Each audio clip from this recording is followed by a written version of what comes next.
my idea for this morning's message came from some sources that didn't originally seem to have much in common with each other. The first was a couple of articles that both discussed how the current political climate is posing challenges and sometimes divisions in a large number of American charismatic and conservative churches. Completely unrelated to that, I subscribe to Audible. You all know what Audible is. It's a company that provides online books. You can listen to them pretty much anywhere. And more specifically, this relates to kind of a bucket list of things I've been trying to do before I die. And that's basically try to listen to a lot of the famous books that everybody knows about, but nobody's read. For reasons also completely unrelated to news events today, I decided to start with some of the classics of 19th century Russian literature. And so I started with Tolstoy. I tried War and Peace. I hated it.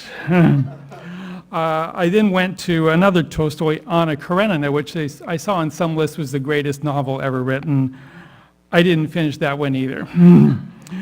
There were some good parts in both of them, but way, way too much sappy, melodramatic romance for my taste. So that's it for Tolstoy. Undeterred, though, I decided to swing for the fences, and I went for Dostoevsky. I listened to, in order, The Brothers Karamazov, Crime and Punishment, and Notes from the Underground. They were all terrific. I can highly recommend Dostoevsky. And since I was on a roll with Russian literature, I decided to go for, I think, certainly the most famous 20th century Russian novel, Dr. Zhivago. I had never read any of these books.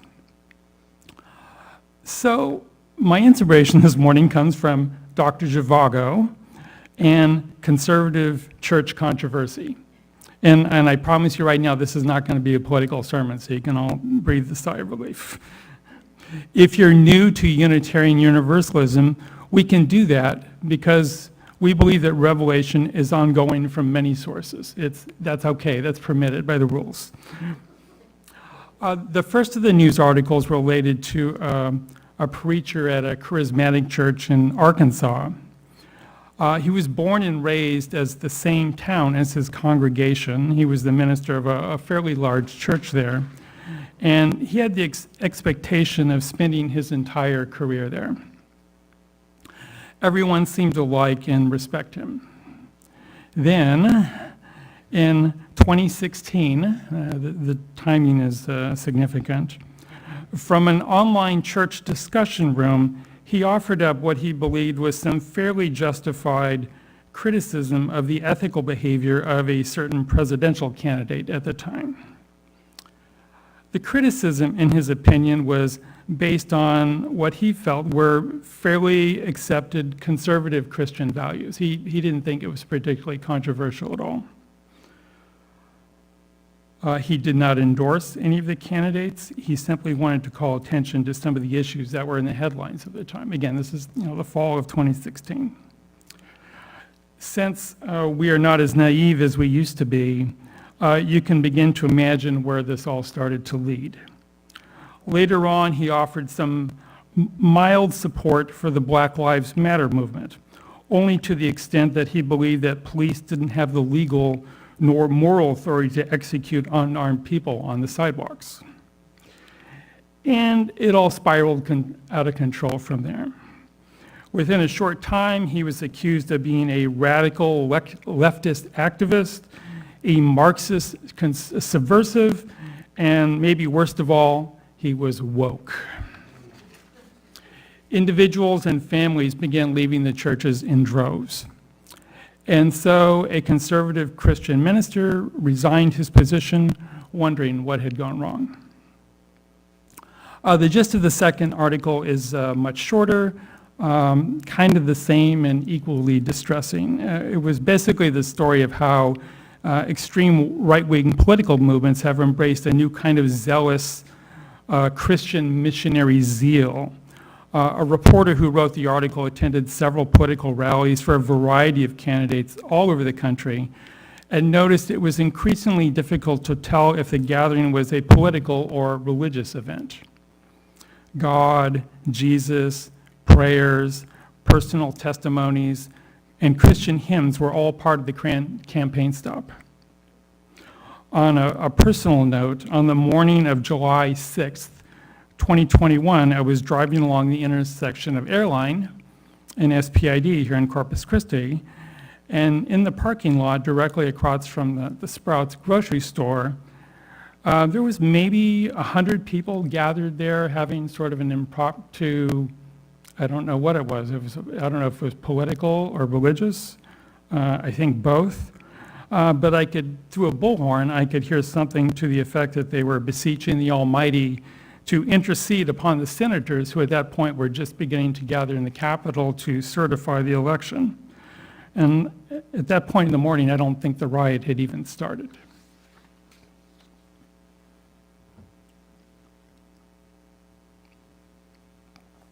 On a more positive theme, the last source of my inspiration, as I just mentioned, is the great 20th century novel, Dr. Zhivago, by the Russian writer and poet Boris Pasternak. And I have to ask, they always say you need to know your audience, how many people have either seen the movie or read the book Dr. Zhivago? Has anyone is just totally not familiar with Dr. Zhivago at all? Okay, I knew there'd be a few people. I have just to be a little snooty, having seen the movie and listened to the book book was better. but I have to admit, I think the movie did a really good job capturing the essence of the spirit of the novel. But it was a great novel, I have to admit. I'll tell you, for those of you who haven't heard, I'll fill you in just a minute. Pasternak began writing parts of what would eventually become the novel as much as 30 years before it was completed in 1955. The fact that he lived to finish it at all is a bit of a miracle, given the fact that he lived in what was in the Soviet Union, a time and place where intellectuals, artists, scientists, practically anyone with an inclination for individual thought could easily be placed in one of the infamous gulags, which were basically just prison/work/death camps, where they usually disappeared. When he tried to have it published, you have to, in the Soviet Union, you basically you just couldn't publish a book, it had to be approved. The book was banned, effectively ending his career as a writer. He was kicked out of the Soviet Writers Union. The book was smuggled out of the Soviet Union to Italy, where it was published and became almost instantaneously just an international sensation. It was a great novel. He wasn't, and it won the Nobel Prize shortly after that. Pasternak wasn't allowed to travel to accept the award, but he had to have enjoyed the recognition. And by this point, Joseph Stalin, the Russian dictator, was dead.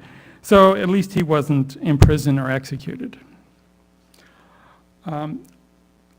I'll give you a quick rundown. The scale of the book is epic, I have to admit. It begins in Dr. Zhivago's childhood and ends after his death. It takes place during the last years of the Romanov dynasty, the Russian Revolution, World War I, the Russian Civil War, famines that followed, and concludes with the terror of the Stalin era. It wasn't a terrific time to be a Russian, and maybe still isn't. For those of you who haven't read the book or seen the movie, very quickly, Dr. Zhivago, he's actually a medical doctor. He's orphaned at a young age. He's adopted by a wealthy family who raises him. He's a bit of a prodigy. He seems to be interested in everything. He's primarily a poet, which is also what Pasternak was. He marries a woman. He has 2 children. That doesn't keep him from falling in love with somebody else. And away the story goes, so it's a love story amidst all the political turmoil of that time in history. If you were to ask what people what it's about, most of you say, oh, it's a great love story. And it certainly is a love story. It has to be somewhat autobiographical because there are many similarities between Dr. Zhivago and Pasternak. Pasternak was born into an affluent artistic family. His father was a well-known painter. His mother was a concert pianist. And he originally tried to become a pianist like his mother, but realized being good wasn't good enough, which is kind of the dilemma for a lot of artists. And he switched to being a poet, like Dr. Zhivago. In Russia, he actually made a reputation as a poet and made a living at that. And he went on to write a grand total of one novel, Dr. Zhivago. That was it. That was his one and only novel. My message this morning is I came away from, so everyone says when you read something, well, what's it really about? And so that's kind of where I am at my life. When I read a great novel, there's the storyline, but I said, what's it really about? I think, for me, Dr. Zhivago was the anecdote for his age. And I think, unfortunately, maybe the anecdote for our age as well. And I'll try to elaborate. It's a deeply spiritual book. Dr. Zhivago, when he wasn't in love with his wife and later on Laura, who's really the true love of his life, he was in love with life itself. In fact, much of the novel, I would say the great majority of the novel, is devoted to his ongoing observations of everything that's going on around him. Not political, not religious, but just nature itself. He's talking about the countryside, the flowers, the sun, the temperature, the weather, the rain. It's the snow, it's Russia. The sounds, the soil, the rivers, the birds, the animals, just everything. It's a running nature story, the entire book from beginning to end. He never sets foot within a church, but is frequently, or not frequently, but occasionally immersed in these long theological, philosophical musings about the meaning of life, nature, God, and other people, all the people he meets within this swirling storm that he's living through. In spite of all these dramatic effects, he seems fairly uninterested in political discussion, which is ironic because he's living through one of the most dramatic times in world history.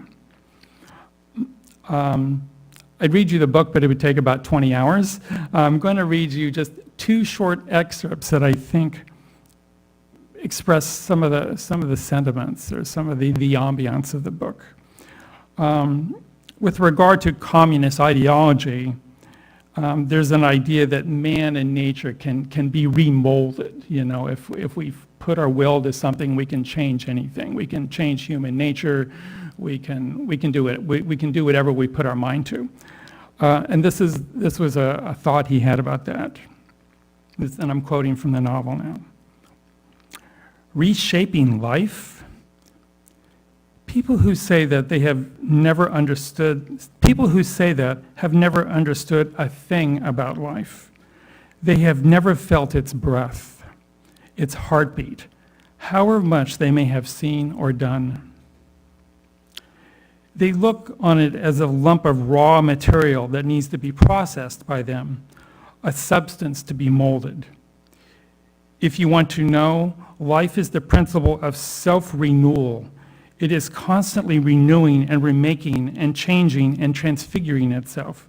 It is infinitely beyond your or my obtuse theories about it. With regard to theology, this is actually perhaps my favorite quote from the book. The resurrection.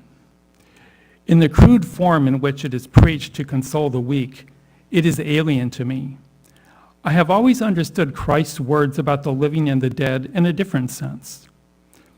Where could you find room for all these hordes of people accumulated over thousands of years? The universe isn't big enough for them. God, the good, the meaningful purpose would be crowded out. they'd be crushed by these throngs of greedy merely for the animal life. But all the time, life, one immense, identical throughout its innumerable combinations and transformations, fills the universe and is continually reborn. You are anxious about whether you will rise from the dead or not, but you rose from the dead when you were born and didn't notice it. So Dr. Zhivago is really on a spiritual quest. The love story, the politics are really peripheral to the sense of the novel. His beliefs are of a deeply personal nature, based on a lifetime of experiences, reflection, and not easily influenced by the prevailing winds or the current political or religious controversies. And then it dawned on me, and I think maybe the message this morning is, I think the Arkansas minister and Dr. Zhivago have a lot in common, which is unfortunate, I think, because they're living in a period of time almost literally 100 years apart from each other. Different as they are, they both seem to have an individual and clarity of conscience that seems to be unhindered by passing political and religious trends. I ripped off the title for the sermon today. It's called The Unusualness of the Usual, and it was from an article I read about Dr. Zhivago. So I can't take credit for that. But within the context of the novel, I think it reminds us that we have a tremendous capacity for love in spite of the circumstances we find ourselves in. I think we all have the ability to develop a deeply personal and meaningful spirituality and appreciate the wondrous beauty of the world that's been given to us. I mean, I think we can all do this. Dr. Zhivago can do it, given his circumstances, and even the people who are living today and some of the terrible circumstances we're dealing with right now. The worst thing that could happen to any of us is we lose a sense of wonder and majesty in the world that's around us. And so in this sense of the word, it's usual. I think, we all have this capacity, and I think everybody does this or I hope everybody tries to do this to some degree or another.